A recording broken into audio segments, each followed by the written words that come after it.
right. So now it's recording, and now I will present my screen.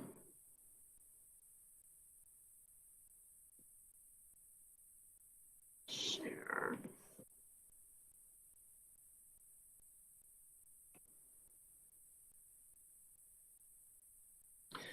So like usual, since I don't have double computers here at home, if you have a question, you'll have to unmute and ask.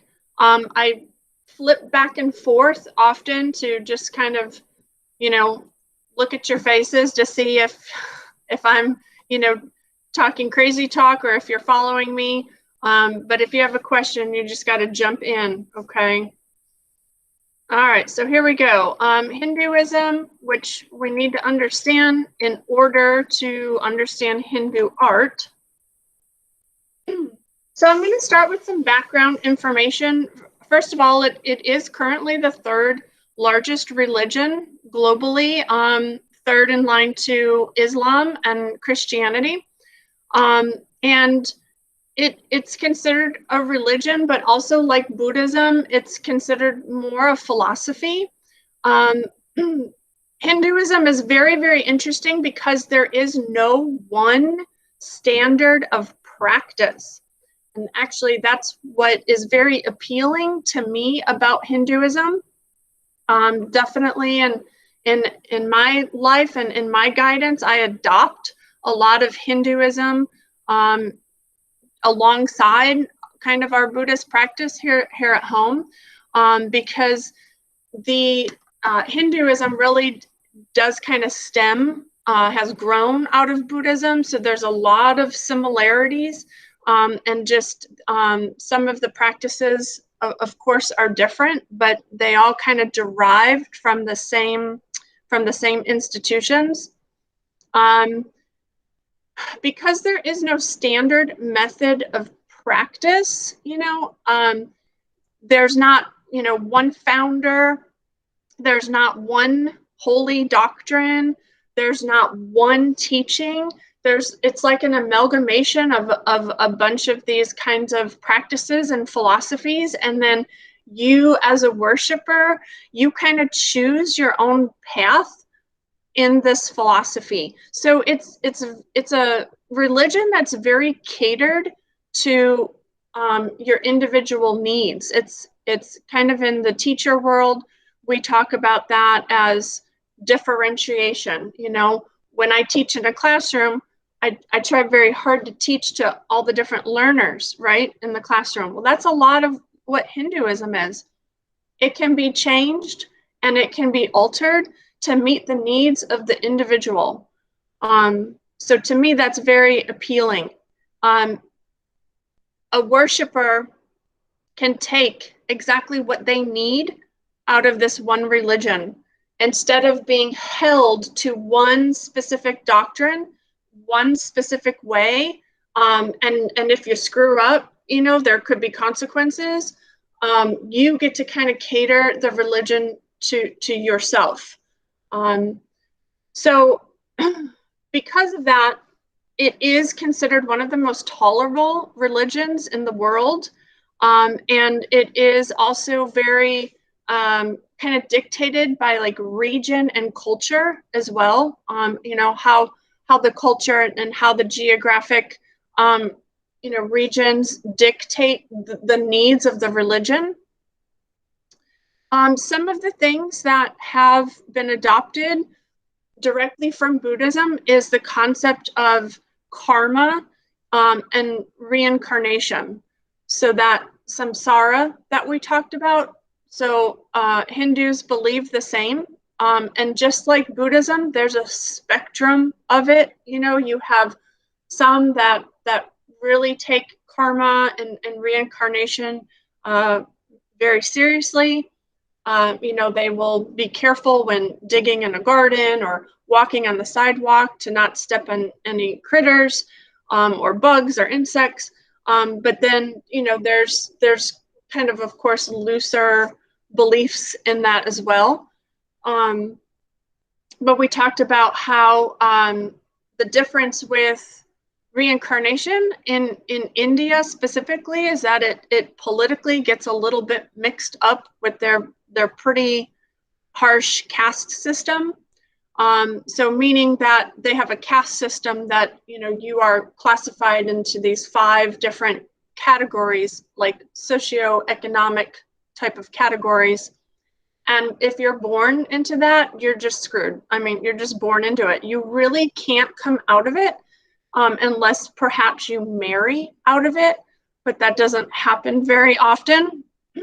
So what that means is if you're born into a caste system, and you're at the lower end of the caste system, you're just kind of stuck there. So even if you have the best karma, right, and you do the best that you can in your life to promote, kindness and to uphold the beliefs and the scriptures, you should, get closer to enlightenment. But if you're in a lower caste system, you're just kind of stuck there, no matter how good you kind of do in your life. So that's a little bit of the controversy between reincarnation and the Indian caste system. So the importance of Hinduism, I said there's no one scripture, and that's true. But there are what's called the Vedic texts, okay? And this is a large body of texts that were derived, on the ancient Indian subcontinent, and is a basis for Hindu practice. It's one of the earliest Sanskrit texts, and it basically, the Vedic texts is basically scripture and sacred hymns that were like devoted to the gods. And they recite, like in terms of practice, Hindus definitely recite a lot from the Vedic texts in their rituals. So, weddings and worship and, funerals and things like that.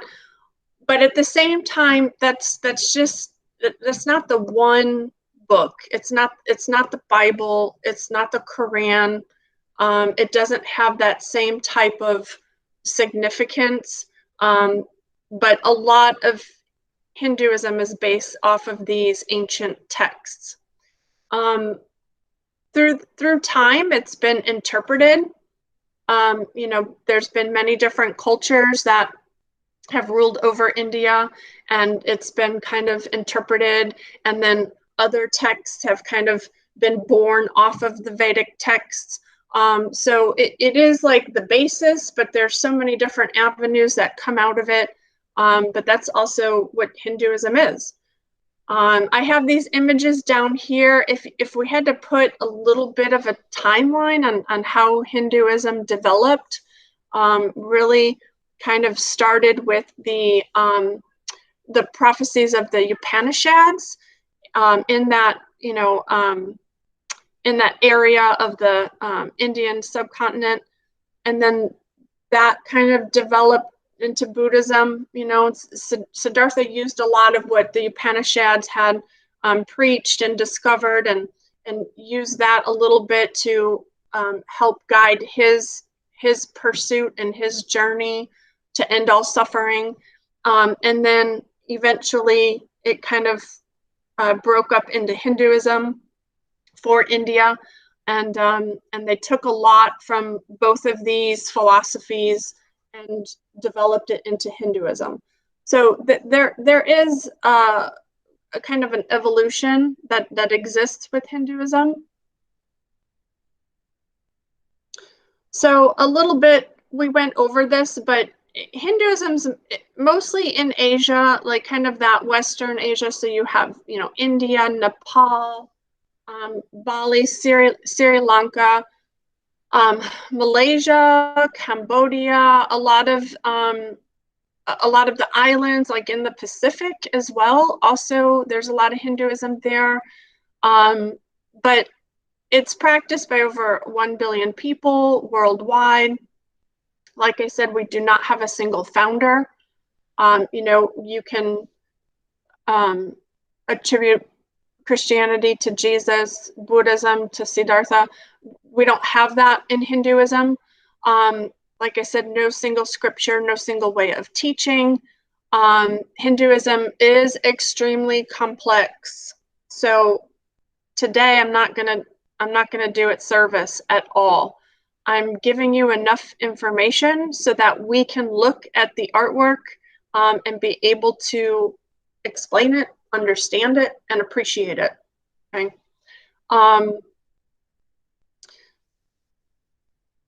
Okay. So one thing that I wanted to point out is just the concepts of monotheistic and polytheistic.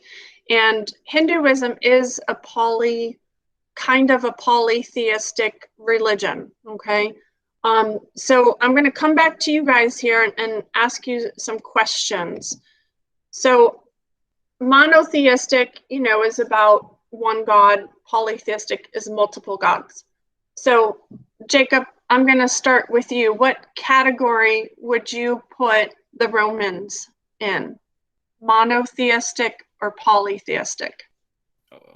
Polytheistic. Great. Okay. So, Charlie, what would you say is Christianity? Monotheistic. Okay. One God, right? How about the Greeks, Emily? Polytheistic. Good. Ethan, what would you say about the Egyptians? Polytheistic. Good. Jude, what would you say about Muslims, Islam? Monotheistic. Great. Ben, what would you say about Buddhism? No theistic. Okay, good. Would that be the true Brahmin? Or no, it wouldn't. For Buddhism? Could you say monotheistic, but like, sort of, not really? Well, tell me what you're stumped on. Like, why are you? Well, Buddhism isn't there, like, not any gods. Perfect. Okay. Yeah, you got it. So okay, thank you. It doesn't. That was a trick question. I saved it for you. Oh, thank you. But yeah, so that's the difference. There is no God in Buddhism. Okay. With Hinduism, it is definitely polytheistic. So there are tons of gods, but there are three main gods, and so that changes it a little bit and makes it like this kind of tritheistic trinity of sorts, and that's what we're going to learn about. All right, so let me go back. Okay, so I'm just going to skip to here. So Hinduism also calls their kind of practice and their guidance the Dharma as well. So again, you're going to see a lot of parallels between Hinduism and Buddhism, and the same with symbols and imagery. You're going to see a lot of parallels between Buddhism and Hinduism. Okay, so Dharma is the same thing as Buddhism. It's the foundation of life. It's creating that moral law. It's those guidelines to help you live a disciplined life. In Hinduism, Dharma means that which holds. So basically, the people of this world and the whole of creation cannot exist without Dharma to like hold everything in place. So like Dharma is kind of like the webbing that holds all of these like separate pieces of life together. Basically, Dharma is exactly what you think. It's supposed to mean kind of righteousness, morality, duty, kind of like, your 10 Commandments would be, or the Eightfold Path. It's kind of the same thing. The purpose of Dharma is to help one's jiva come closer with Bhagwan. So jiva means, so in Hinduism, another reason why I think it's such an interesting religion, it is the most cosmic religion I've ever learned about. It really is about the universe and the cosmos and our role in the universe. And they speak, the philosophy part of Hinduism comes from a lot of like metaphysical concepts. So at times it's often like really hard to explain, because it's almost like beyond science, right? Um, but jiva means that's your metaphysical essence. Okay, so we're human and we're a person, and we have this role, but we also have a jiva, which maybe you could say is similar to one's soul, but it's more of this cosmic metaphysical concept. And Dharma is supposed to get your jiva closer with Bhagwan, and Bhagwan is another term for God. Okay, so that's what is meant by pursuing the Dharma. The practice of Dharma is also like Buddhism, is how you are to attain happiness, strength, tranquility, discipline, and then ultimately that will get you to enlightenment and the end of samsara. Okay, if you follow the Dharma.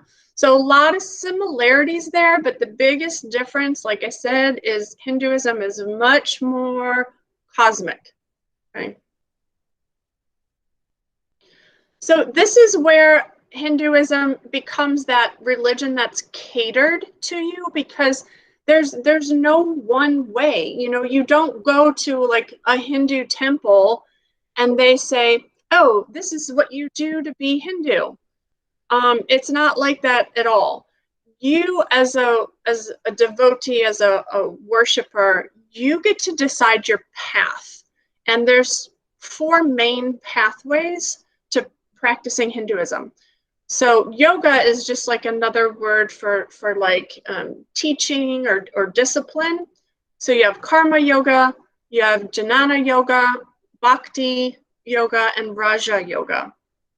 And the basis of these 4 pathways is the karma yoga is the focus of giving up self-centered ways to reach enlightenment. So that is very Buddhist in its core, okay? But that's the focus if you choose to devote yourself to the karma yoga. The jnana yoga is about spiritual questions. Who am I? What am I? What is my purpose here?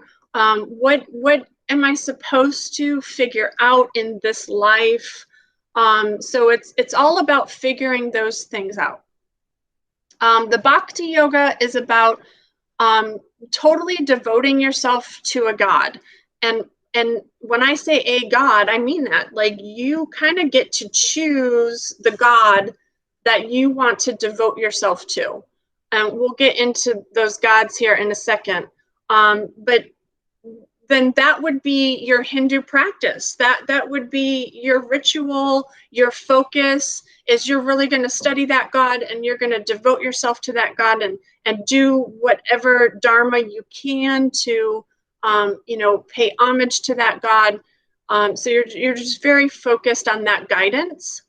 And then the Raja Yoga is about like self-discipline, achieving control of the mind and the body. All of these yogas, all of these pathways incorporate, prayer and meditation, but Raja Yoga even more so. It's very much into, yoga practice, meditation, self-discipline, just really being like in control of your thoughts and your behaviors. Coming back for a second. Any questions on those pathways? Okay.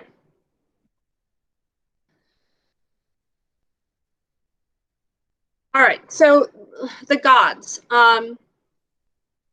this is where a lot of that cosmic concept comes in. So Hinduism is definitely polytheistic, but at the same time, it's very much like Islam and the concept of Allah. And for Hindus, it's Brahman. Okay. Brahman is the highest universal principle. Brahman is the ultimate reality in the universe. It's everything. It's the material.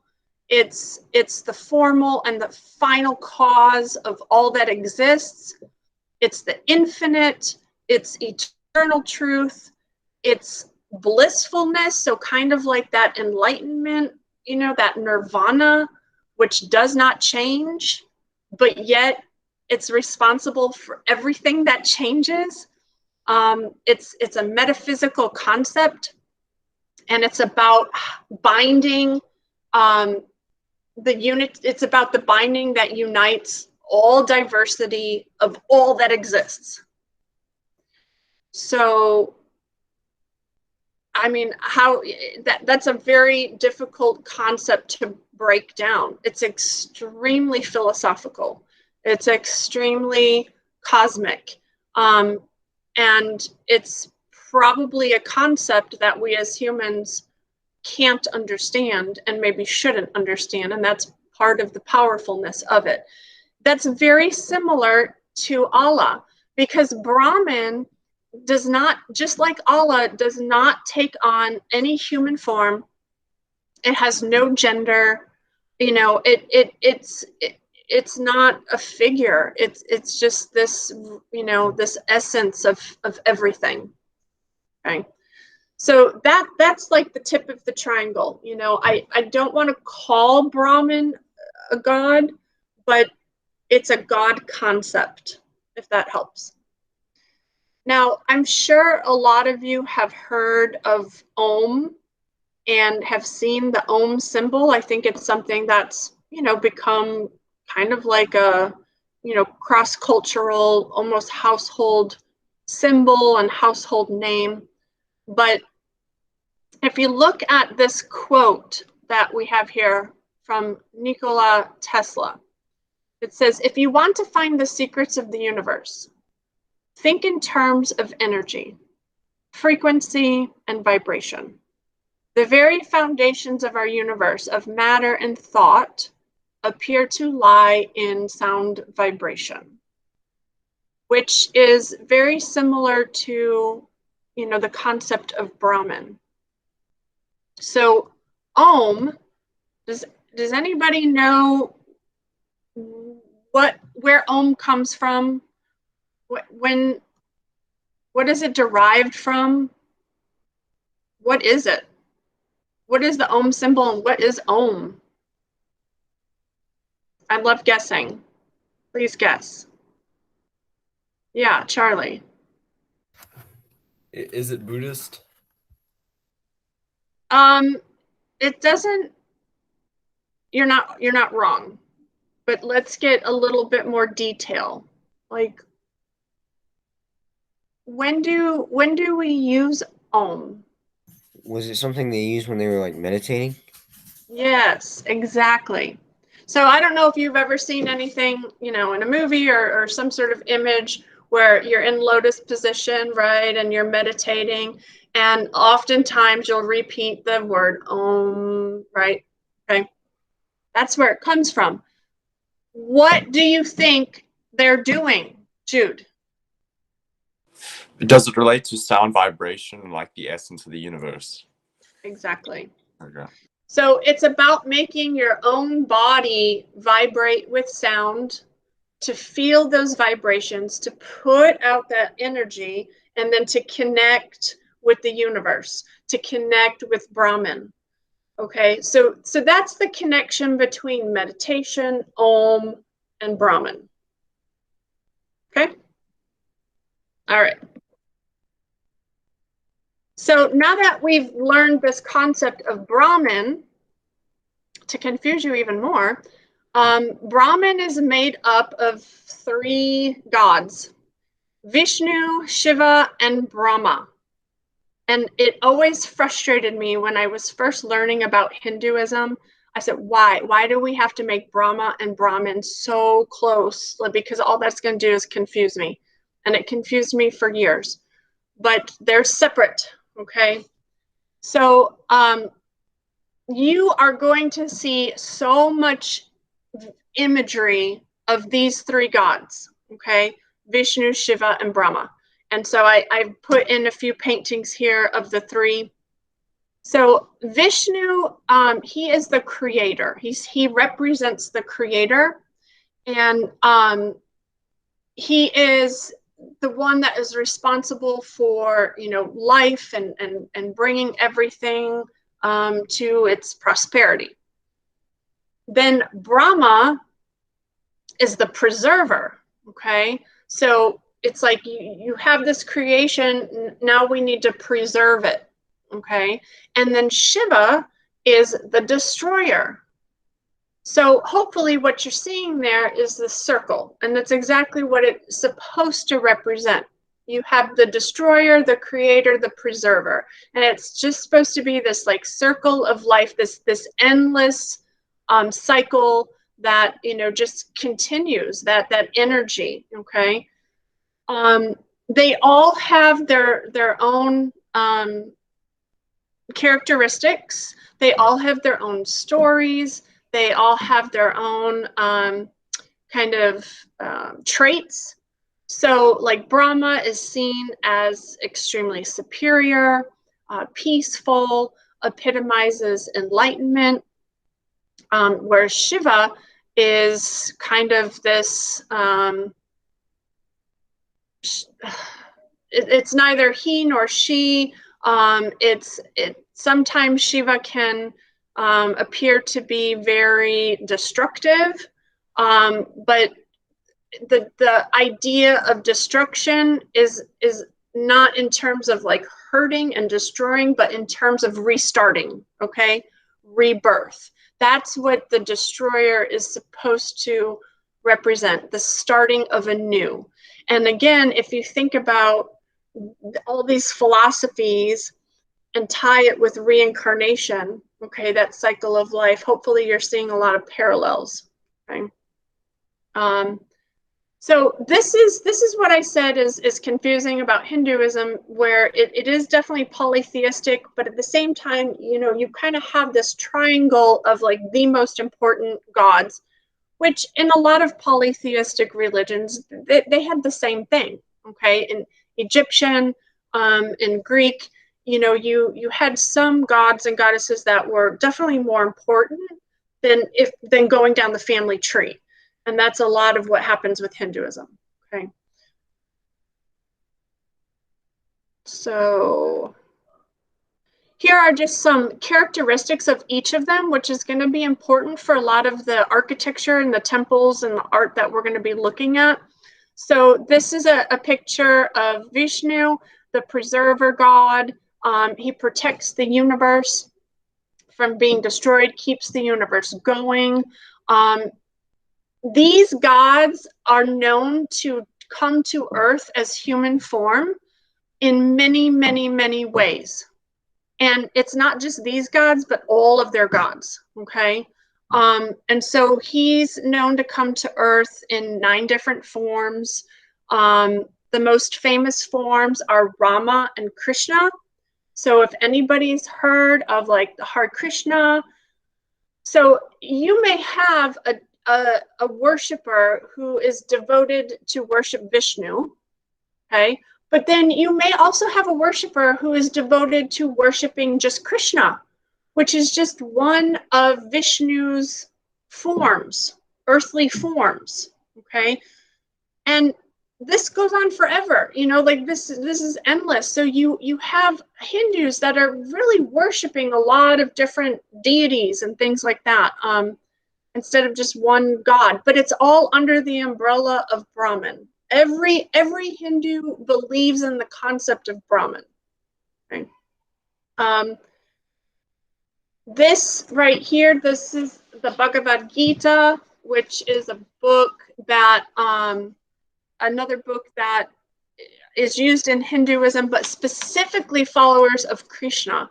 So it's like you have the Vedic text, which is the supreme text, but then you have a lot of texts that also help you understand the Dharma for specific gods.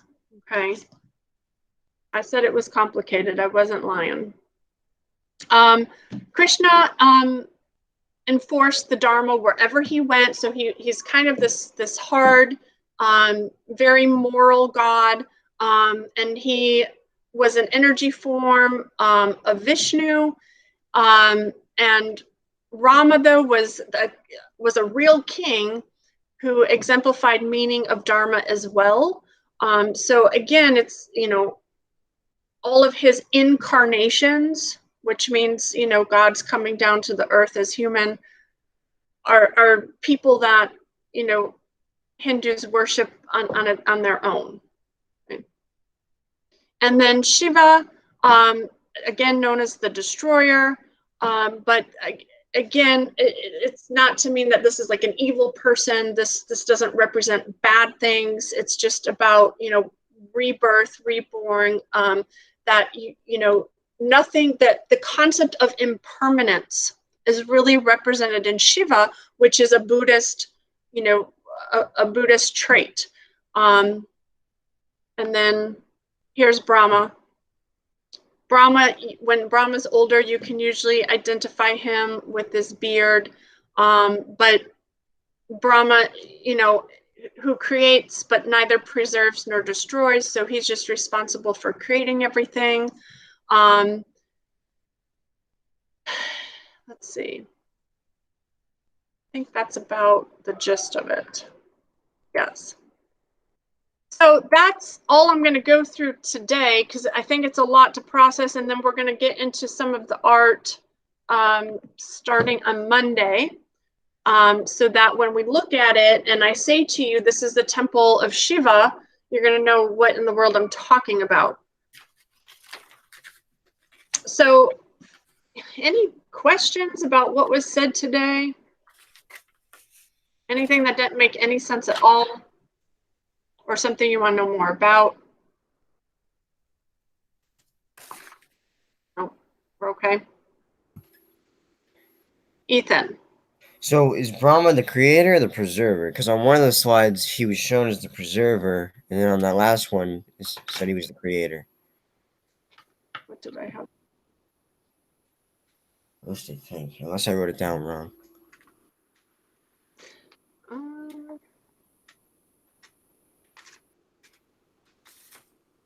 Brahma is the preserver. Okay. Well, I'll double check that slide. But yeah, go by these. All right. Okay.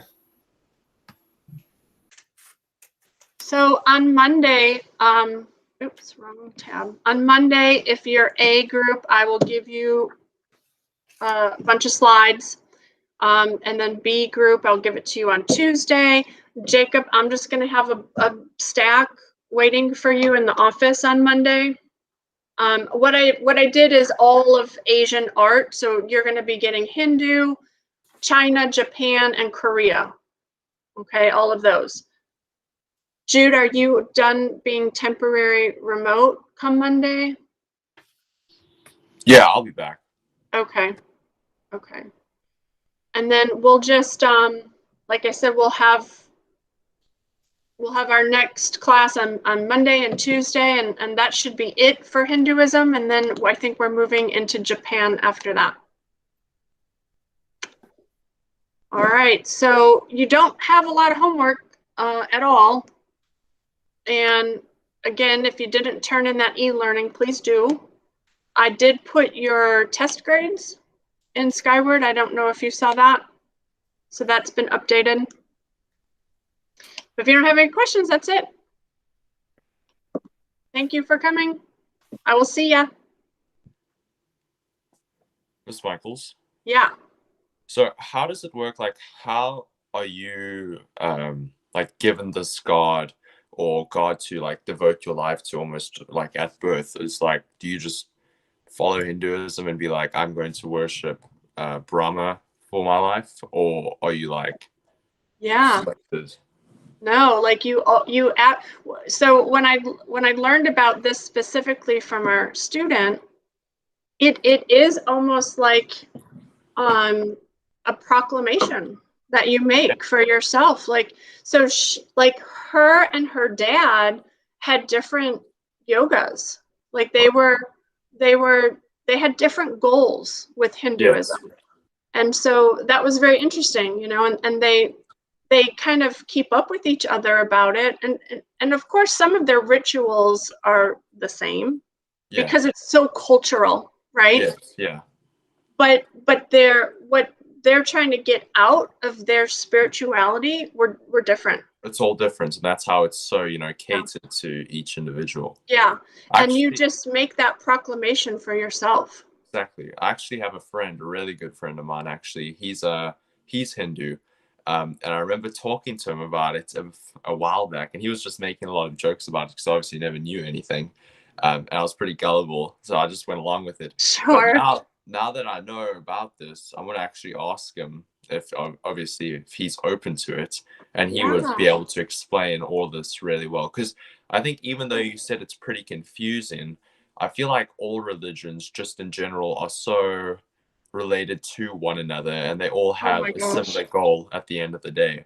So if you Totally. keep that same mindset when you're just analyzing all these new religions, then it's kind of easy to just catch on to it and grasp all their concepts and how it's all about They're unification. so parallel. It's crazy. And it baffles me how we're so discriminating against Yeah, because I when mean, at the they're end all of the day, you're discriminating against your own religion because all of absolutely them have ideas that have come from one another. They're all shared ideas and thoughts.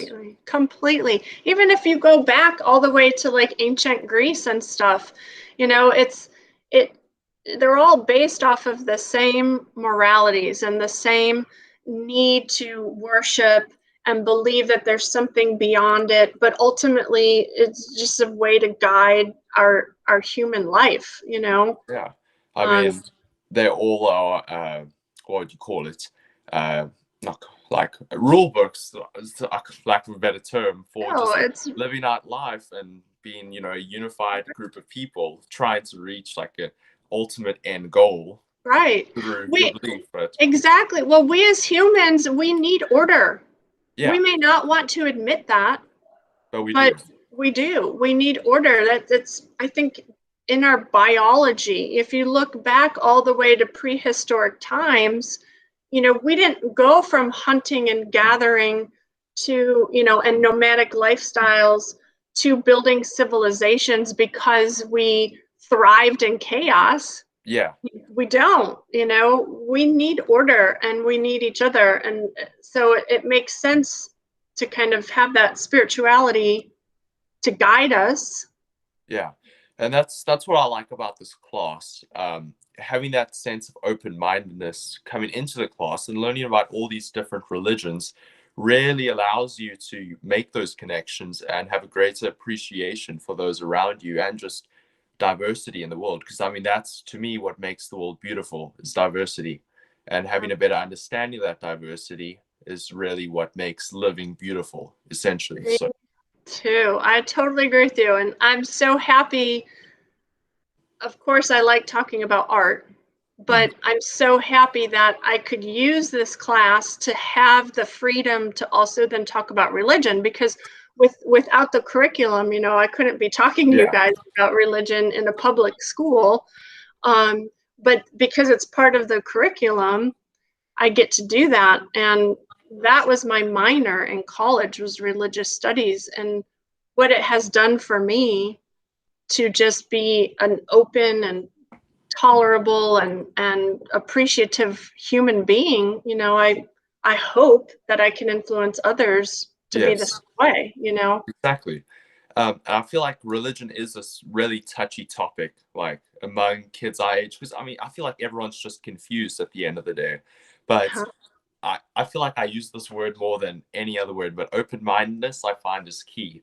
So if you just go in touch into all these different religions and really have that sense of open-mindedness about it all and be willing to learn, then you can really create your own path and explore what's right for you, because at the end of the day, you don't want to follow Yeah. one strict religion all the way to death. Well, I mean, at least for Christianity, when there's so many other options out there, just, you know, to get a greater understanding of the world around you.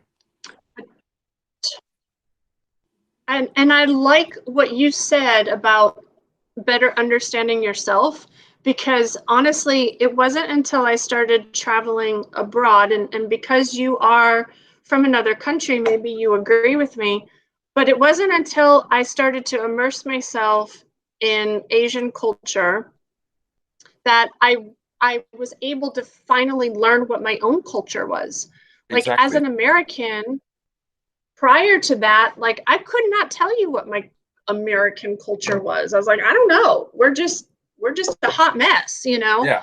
But then when I went to Asia and I saw just how people do things different, it's not right or wrong or better or worse. It was just different. Then I was able to finally say, oh, you know what we do in America? Or, oh, my culture does this. And then all of a sudden I was like, oh my, I have a culture, Exactly. you know? Exactly. And Um, you so know, it did help me learn about myself. yeah, exactly. And coming to America, I noticed like everyone's like, America's the greatest country in the world. But when you start traveling and you look at the beliefs of other individuals and just the cultural practices of others, you wouldn't normally see the beauty in African traditional religions and culture being an American. You don't know about the Aborigines in Australia and their practices in the Torres Strait and all those people. And even throughout Europe. And that's, to me, is what like traveling's allowed me to see. It's just the beauty in the world and diversity, which is something, yeah, like I mentioned, I think it's beautiful.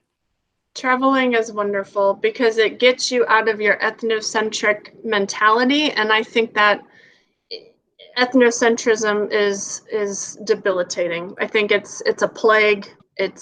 There's a difference between being proud of your culture and proud of your country and being ethnocentric, because then you're saying that other cultures are wrong Yeah, or below you, and I'm not okay with that. So I don't know, this I love this class, and I've had a lot of good responses from students years later, and that's yeah, why I posted that text message, just because of the timing. But that has been the reward, is that, you know, we work really hard to get through this class in high school and we just do it, but it really isn't until a couple years later where students have come back and said, okay, like what I learned in that class, like it's applying to my yes, life, it's yeah, applying to my college. And you know, that's such a good reward for me.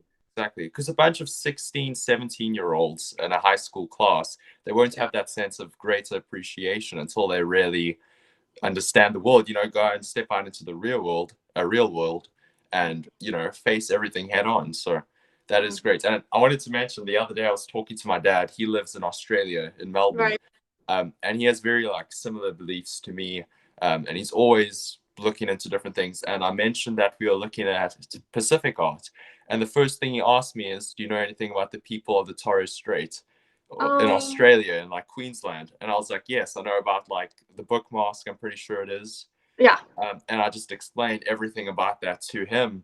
And he was Uh-huh. like, oh, that's awesome. And then he started talking about all the other islands around there, because he's just super interested in all of that. Yeah. So I had like a hour-and-a-half conversation with him about that. But yeah, Oh man, that's so neat. uh, South Pacific is I mean, I've only been to Hawaii, but I really, really want to go to a lot of the South Pacific islands. I think they're so interesting. oh, And for sure. Bali is a place, you know, that I really want to go to, because Bali is this beautiful little, to me, it's like a sanctuary, but it's a culture that has really brought together Hinduism and Buddhism and Islam together in this like harmonious little way. Aside from the fact it's just beautiful, but culturally, they've really blended those together in harmony, and almost Yes, like created like a new version of it. So Bali is a place I really want to check out for that reason. yes. And I think it's very similar to South Africa. I know South Africa has a very bad history of like racism. It's just very controversial overall. But Yeah. currently in South Africa, I mean, you have just, it goes to show you we have 11 official languages, and that's Yeah. all brought in from different cultures in South Africa. Yeah. So that's why they call it like the Rainbow Nation or massive melting pot, because you'll go and walk out into the streets and you'll see people from so many different cultures, and they all funneled into like the school systems.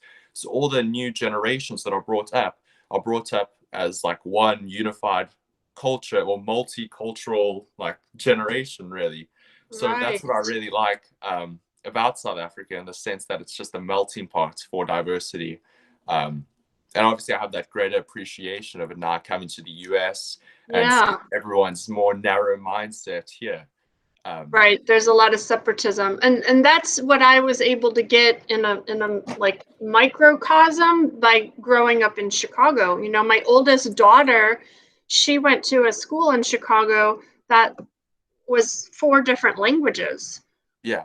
you know, and it just, I don't know, I like being a minority sometimes, you know, like I need that perspective in life. I Yes. think that's important and it's humbling.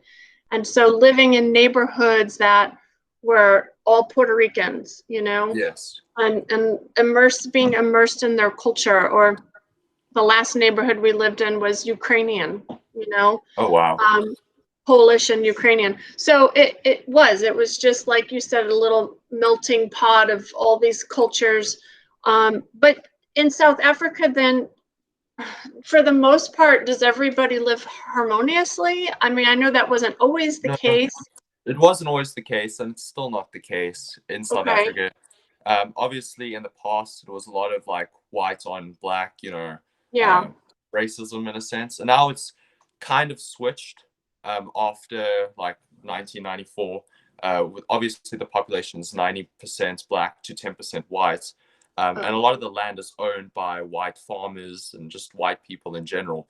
So now the government is saying that it's the right of the black people in Africa to take the land of the farmers and everything.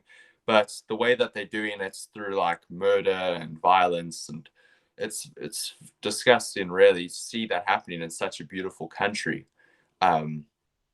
So I understand where it's coming from, but all of that hate's been brought out in a not so good of a manner. So I wish So there was a better compromise, but what would be the legal way then for, you know, the original owners to regain their land? I don't know there is a legal way. That's the thing. I have to Really? dive deeper into it, because right now there's a lot of protests going around. It's like, kill the white man in Africa. And I mean, if you'd see that in the US, either way, black or white, I mean, that's, it's alarming, really. And that's really a reason why we left South Africa and tried to come to the US, because for me, being a white male in South Africa, there's no future for me, because there's so many systems that are now regulated based on color. Like, I was a star cricket player through middle school already, and I had multiple scholarships for high schools. However, I couldn't make state teams because of my skin color. There has to be 90% black in a cricket team, and then only like 2 people are allowed to be white. It. So there's all these systems that come into effect. So yeah, it was difficult, and Wow. especially with jobs, like you can't get a job if you're white. They have to have a certain amount of black people employed before you can employ white people, Okay. and that's just going to continue in the years to come. Interesting. And Which, so yeah, but it's really about skin. Like it's not about, you know, because black in Africa is hundreds, thousands of yeah, cultures, you yeah, know? it's about So skin color, that and I doesn't don't matter. understand that It's just, hatred. wow. It's Wow. just that So deep is there hatred. like major white flight in South Africa? What do you mean by that? So here in America, neighborhoods, they call it white flight. When a neighborhood, actually, that's like what Southtown is. Neighborhoods were predominantly white, and then black families would start to move in, and white families would take off. They would move and leave. And so then the neighborhood eventually over time would turn over to, you know, a black neighborhood because all the white people left. They ran away, you know. So they call that white flight here. Okay. Okay, I understand. So in South Africa, obviously during apartheid and all the segregation, black people obviously were restricted to certain areas, and then white people had like their areas, obviously. Wow. And now during the more modern times, I feel like the black communities are moving into the cities along with white people, and then there's still the rural communities, which is really run by the black communities, and then there's like the farming lands, which is really run by the white communities, and they feel that the farmers are the ones that possess the most land and the ones that should be killed. Like, it's not about taking the land. This is my problem with it. Wow. Like, I understand the part where about like the land and the ownership of the land, but I don't understand why it's become kill the white man instead of repossess the land. So Right. for me, being white, it's like what's happening in the US, oppression based on skin color, except it's just reversed. So that's why we left, essentially, because we could see the future of South Africa as being a white person. There's no opportunity or hope when they come in. So can I ask kind of a bold question? Yeah. So how are your views then in America on racism in America and oppression against Black people? Because you have a different experience with Black people. So is it hard for you to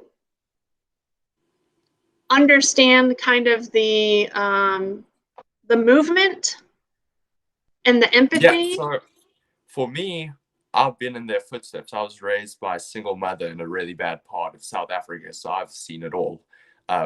So I can empathize with them and I understand what they are doing because, I mean, I've lived that harsh reality. I've gone through it and I can see how it all unfolds because, I mean, that's what's happening in South Africa, except there's no news coverage by the media because it doesn't fit the narrative. It's white people that are being oppressed by Black people. Here in the US, obviously it's the inverse, but I stand with them just solely based off my past, my history, my experiences. So I can understand. Like I said, I'm really open-minded to what's happening.